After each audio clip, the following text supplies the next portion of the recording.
नमस्कार श्रोतियों, मैं डॉक्टर सपना आप सबके सामने केवल दर्शन इस बुक का रीडिंग कर रही हूँ।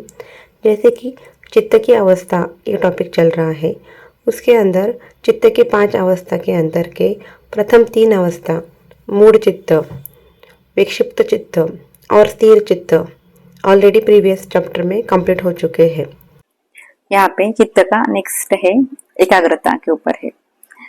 स्वर्गे चित्तस्य एकाग्रतयः वृत्तिः स्मृतिततः ब्रह्मण तृतीय पाद जगत कारण प्रकृति ज्ञान वशात त्रेत्रा तदा विप्रत्वम जीवस्य।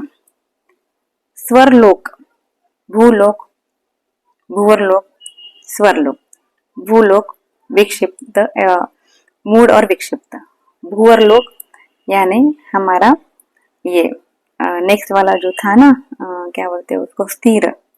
ओके, अब अंदर चलेगी। और स्वरलोक स्वरलोक में मनुष्य जड़ सृष्टि के चुंबकीय तीसरे भाग के अर्थात चित्त के रहस्य को समझने योग्य बन जाता है।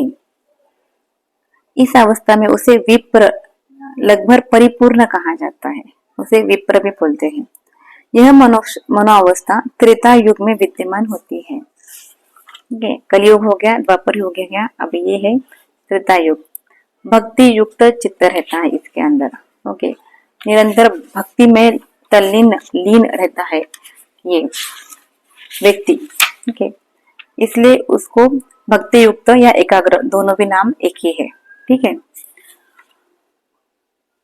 इस समर्पित अवस्था में मनुष्य विद्युत गुणों के भूवरलोक से बाहर निकलकर चुंबकीय गुणों और ध्रुवों तथा विद्युत शक्तियों के स्वरलोक में पहुंचता है। मनुष्य यहाँ पे स्वरलोक तक पहुंच जाता है। तब वह चित्त को जो सृष्टि का चुंबकीय तीसरा हिस्सा है उसे समझने लगता है। जैसे कि प्रथम अध्याय में स्पष्ट किया गया है कि चित्त पवित्रीकृत अणु या अविद्या है, अर्थात माया या अंधकार का हिस्सा है। अगर प्रथम अध्याय आपने अच्छे से सुना होगा तो आपको समझ में आएगा कि जब सृष्टि उत्पत्ति हुई थी उसके बाद माया को उत्पत्ति हुआ था। ओके, प्रणवनाद हुआ था, अणु हो गए थे और वहां पे माया उत्पत्ति हो गया था। अणु का एकत्रीकरण यानी माया, और माया के बाद ही जो चित्त है उसमें क्या हो गया था, एक ध्रुव ऋणात्मक और धनात्मक ऐसे दो उत्पत्ति हो गए थे। उससे पंच ज्ञानेन्द्रिय पंच कर्मेंद्रिय उत्पत्ति हो गए और उसके कारण ही पंच तन्मात्रा के मिलन होने के बाद ही हमको जड़ सृष्टि उत्पत्ति हो गई थी। अब वो विकर्षण न्याय से हो रहा था पूरा। अब ये आकर्षण न्याय से हम लोग अंदर अंदर अंदर घुसते घुसते जैसे जाते वैसे वैसे हमको ईश्वर समझ में आने लगता है। और जैसे जैसे हम लोग विकर्षण न्याय जाते वैसे वैसे माया का अंधकार आके हम लोग को मूढ़ चित्त बन जाता है। अभी हम लोग आकर्षण न्याय से अंदर जा रहे तो हमको एकत्रीकरण एकाग्र चित्त का अनुभूति हो रहा है। तो प्रथम अध्याय में स्पष्ट किया गया है कि चित्त पवित्रीकृत अणु या अविद्या या अर्थात माया का अंधकार का हिस्सा है। तो चित्त भी माया से ही उत्पत्ति हो चुका है।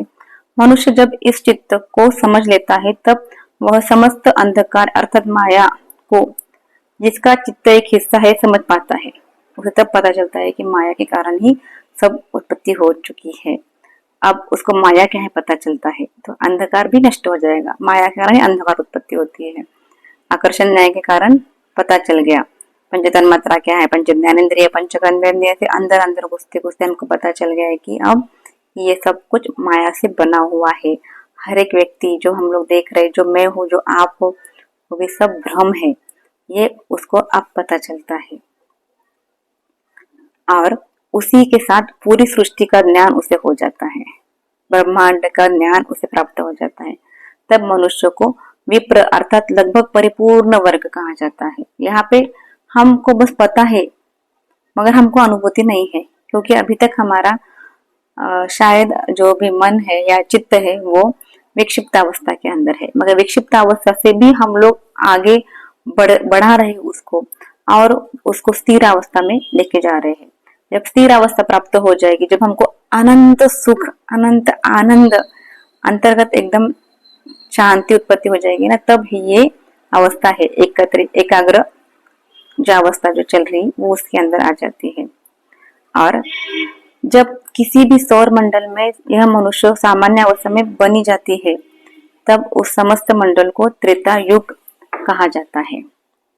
तो ये इंफॉर्मेशन है जो कि हमको मिल चुकी है कैवल्य दर्शन इस पुस्तक के अंदर।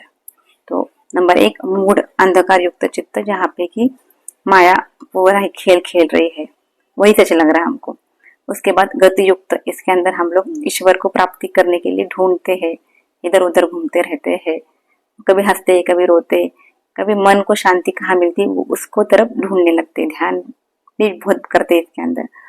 उसके बाद स्थिर अवस्था रहती है, क्षिप्त अवस्था जिसे बोलते हैं, उसके अंदर एक एनलाइटमेंट स्टेज में बोल सकते हैं, शांति शांति शांति अवस्था प्राप्त होती है। फिर भक्ति युक्त एकाग्र, यहाँ पे लिटरली हमको समझ में आता है कि मैं नहीं हूँ, मैं परमात्मा का एक अंश हूँ।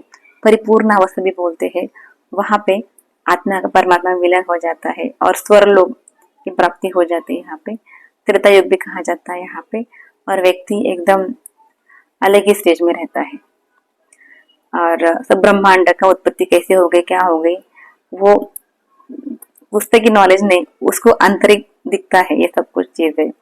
और आगे का जो लास्ट है शुद्ध, उसके बारे में चर्चा हम लोग नेक्स्ट अध्याय में करेंगे। होप सो मुझे मैं जो आपको बता रही हूँ आप सबको समझ में आ रहा होगा। और इसलिए हमको एक ही काम करना है, कंटिन्यूस एकाग्र मन से ध्यान करना है। विक्षिप्त अवस्था से हमको आगे बढ़ना है। स्थिर अवस्था भी प्राप्त हो गई तभी बहुत कुछ, एक बार स्थिर अवस्था प्राप्त हो जाने के बाद जिस तरह से मक्खन एक बार बन गया ना हमारे इसका, जितने भी हम लोग ऊपर क्रीम निकालते हैं, दूध के ऊपर का मलाई निकालते हैं, तो एक बार मक्खन बनने के बाद फिर से मलाई नहीं बनता। तो इस तरह से एक बार हमारा चित्त स्थिर हो गया तो हम लोग फिर से हमारा मलाई नहीं बनेगा, फिर हमारा घी के अंदर है ना कि रूपांतर होने ही वाला है। तो वो है शुद्ध अवस्था, वो देखेंगे नेक्स्ट चैप्टर में। तब तक के लिए जुड़ते रहिए, मिलते रहिए और ध्यान करते रहिए। धन्यवाद धन्यवाद धन्यवाद।